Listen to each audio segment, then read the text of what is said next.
Hi everyone, today I wanted to talk about sci-fi books.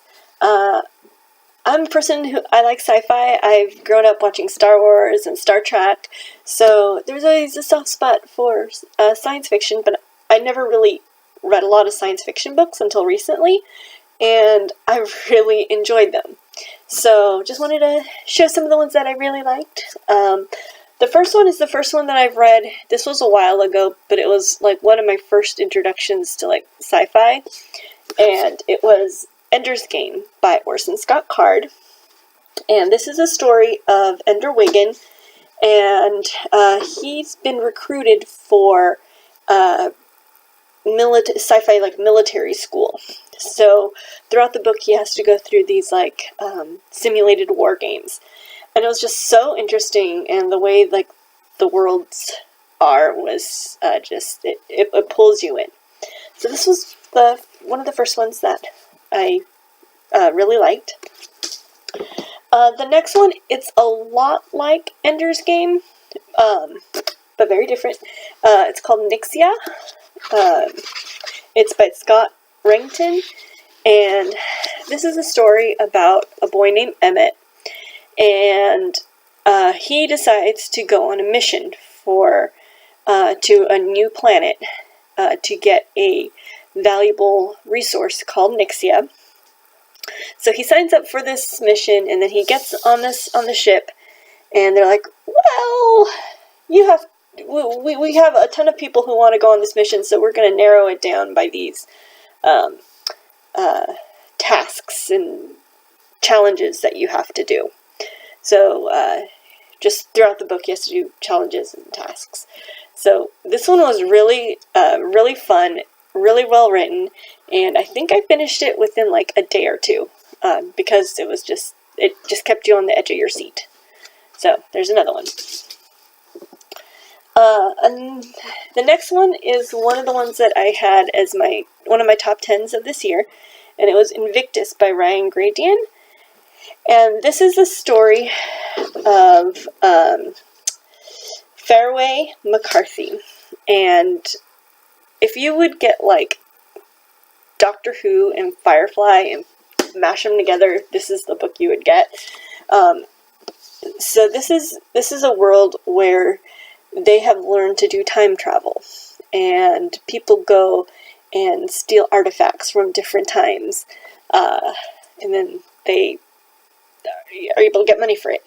So Fairway, he flunks his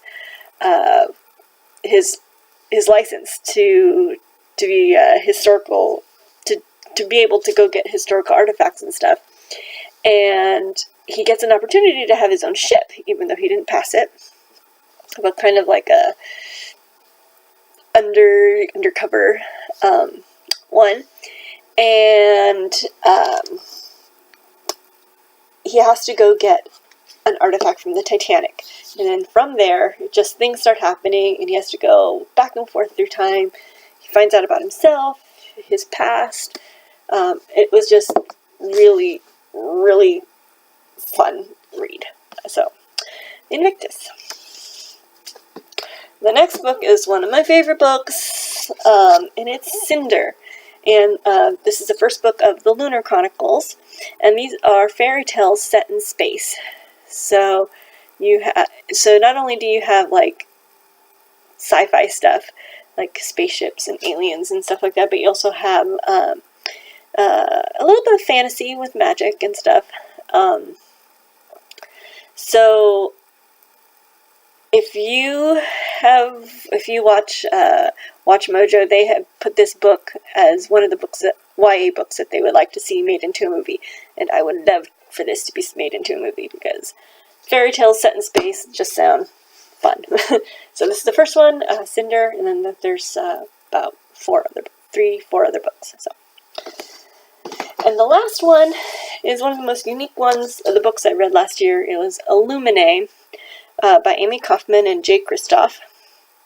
And this whole story is told through texts, emails, diagrams,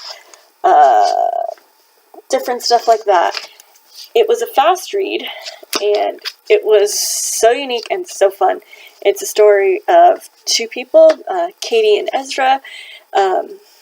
Katie kind of stumbles upon this, there's just this attacks on her planet, and then she escapes on a spaceship, but then she finds out that the attacks were orchestrated by some people, and the only person who she can ask for help is her ex-boyfriend, Ezra. So they get in contact, and they just kind of figure, it's kind of like a mystery kind of thriller, edge of your seat. But yeah, this was really good. So anyway, those are just few quick sci-fi books that I really enjoyed. Let me know which sci-fi books that you like in the comments below. There's a lot of sci-fi authors that I would really like to start reading. Just seem really good. So anyway, let me know in the comments below. I hope you like this little video. Like and subscribe, and I'll talk to you guys later. Thanks. Bye.